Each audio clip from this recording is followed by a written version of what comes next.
దీపావళి పండగ ఎందుకు జరుపుకుంటాము, దాని వెనక ఉన్న పూర్తి కథ ఏమిటో తెలుసుకుందాం. అసలు నరకాసుడు ఎవరు, 16,000 మందిని ఎందుకు కృష్ణుడు పెళ్లి చేసుకున్నాడు అన్న పూర్తి విషయాలను తెలుసుకుందాం. పూర్వం హిరణ్యాక్ష అనే రాక్షసుడు ఉండేవాడు. ఆయన రాక్షసులకు రాజు.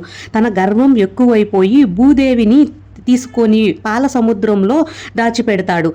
భూదేవి ఆ రాక్షసుడు నుండి కాపాడమని శ్రీ మహావిష్ణువుని ప్రార్థిస్తుంది. ఇది తెలుసుకున్న శ్రీ మహావిష్ణువు వరాహ అవతారం ఎత్తి పాల సముద్రంలోకి వెళ్ళి కఠోరమైన యుద్ధం చేసి హిరణ్యాక్షకుడిని హంతం చేస్తాడు.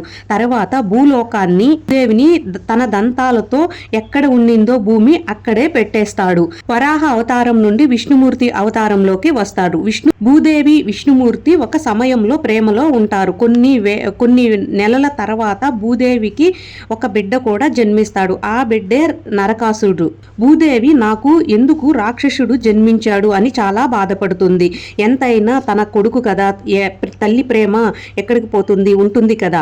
ఆ బిడ్డను తీసుకొని వెళ్ళి విష్ణుమూర్తి దగ్గరకు వెళ్ళి, స్వామి ఎప్పుడు ఏమీ కోరలేదు, కానీ ఇప్పుడు నేను కోరుతున్నాను. మీరు రాక్షసులను అందరినీ కూడా అంతం చేస్తారు, కానీ నీకు నాకు జన్మించిన ఈ పుత్రుడిని మీరు ఎప్పుడూ చంపకూడదు అనే వరాన్ని కోరుతుంది. దీనికి విష్ణుమూర్తి సరే అంటాడు. కానీ నీ బిడ్డకు నీ చేతిలోనే మరణం ఉంటుంది అని చెప్తాడు. ఆ బిడ్డను నేనెందుకు చంపుకుంటాను అని ఆనందంతో అక్కడి నుంచి వెళ్ళిపోతుంది. భూదేవి తన తండ్రి అయిన జనక మహారాజుకి ఇచ్చి పెంచి పెద్ద చేయమని చెప్తుంది తన పుత్రుడిని. జనక మహారాజు నరకాసురుని ఎంతో ప్రేమతో పెంచుతాడు. ఎంతో మంచివాడిగా, బలవంతుడుగా తీర్చిదిద్దుతాడు. నరకాసుడు దేవీ మాతను ఎంతో భక్తి శ్రద్ధతో కూడా పూజిస్తాడు. తమ రాజ్యాన్ని, ప్రజలను పరిపాలిస్తాడు. ఎన్నో సంవత్సరాలు ఈ విధంగా న్యాయ పాలన ప్రజలకు అందిస్తూ ఉంటాడు. తర్వాత ద్వాపర యుగం మొదలవుతుంది. నరకాసుడు తన పక్క రాజ్యంలో రాజు అయినటువంటి బాణాసురుడితో స్నేహం మొదలు పెడతాడు. బాణాసురుడు అస్సలు మంచివాడు కాదు. స్త్రీలను బలాత్కరించడం, ఎంతో భయపెట్టి బలవంత పెట్టి వాళ్ళని హింసించడం వంటి పనులు చేస్తూ ఉంటారు. నరకాసురుడు ఒక దేవీ మాతను పూజిస్తున్నాడు అని తెలిసి ఇది నచ్చదు బాణాసురుడికి. ఎట్లయినా సరే ఆ దేవీ మాతను పూజించకుండా చేస్తాడు. బాణాసురుడు యొక్క స్నేహం వల్ల నరకాసురుడు పూర్తిగా తన బుద్ధిని మొత్తం కూడా మార్చేస్తాడు. తర్వాత దేవీ మాతకు పూజించడం కూడా మానివేస్తాడు. కనిపించిన అమ్మాయిని అంతా బలాత్కరించడం, ఆడవాళ్లను హింసించడం, ఇలాంటి ఘోరమైన పనులు చేయడం మొదలు పెడతాడు.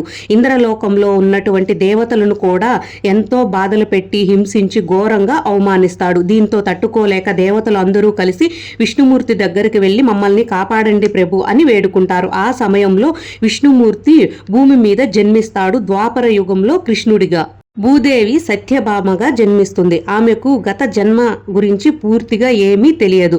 శవంతకమణిని జాంబవంతుడు దగ్గర నుంచి శతరాజిత్తుకి ఇస్తాడు. ఈ శతరాజిత్తు తన కుమార్తెను సత్యభామను కృష్ణుడికి ఇచ్చి వివాహం జరిపిస్తాడు. కృష్ణుడు చెప్తాడు, 16,000 మంది స్త్రీలను బలాత్కరించుతున్నాడు, ఎంతో బలవంతంగా తీసుకొని వెళ్ళాడు అని సత్యభామకు చెప్తాడు శ్రీకృష్ణుడు. దీంతో సత్యభామ ఎంతో కోపంతో సత్యభామ కృష్ణుడు కలిసి నరకాసురుడి దగ్గరికి వెళ్తారు. వెళ్ళి నరకాసురా, నీ పాపాలకు ఇంకా అంతమందించాలి, నువ్వు చేసిన ఘోరాలు అన్నీ ఇన్ని కాదు.